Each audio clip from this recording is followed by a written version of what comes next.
Girls, what is the most awkward thing a guy has ever said to you? 1. Walking through the woods with a neighborhood boy when we were about 14. Suddenly he smiled at me and said, "You know, I could rape you right now."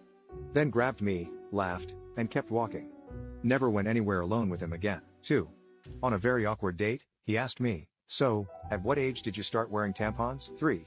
Not a girl, but one time I walked up to one and tried to say hi but farted instead. Before I could say anything, I just turned around and left. 4. In high school I had been talking to this guy from one of my classes, and he has been telling me about his depression and how he prefers to be a loner and whatnot, and then all of a sudden he tells me he's had dreams about shooting up the school. So of course, 14-year-old me is just like, "Well, you wouldn't shoot me though, right? Because we're friends?" And he says, "Honestly, I'd probably shoot you first.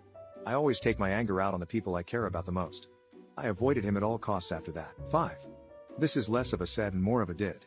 I was standing in line at my college cafeteria checkout, waiting until it was my turn to pay.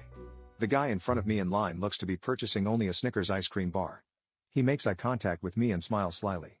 From there he raises an eyebrow, lightly tosses his Snickers in the air so that it flips twice, catches it, and gives me a knowing wink. This was the end of the interaction. To this day I have no idea what that display was about or how I was supposed to feel. 6. Went on a date with a guy who then states he had turned down the Olympics in MMA because of school. Not only is MMA not an Olympic sport, but he wasn't even in shape. Date went horrible. I get to my house and promptly ignore his incessant texts until I can figure out a polite way to turn him down. Next day, he sends me the 50th text of the hour, and this one says, "This makes you my girlfriend, right?"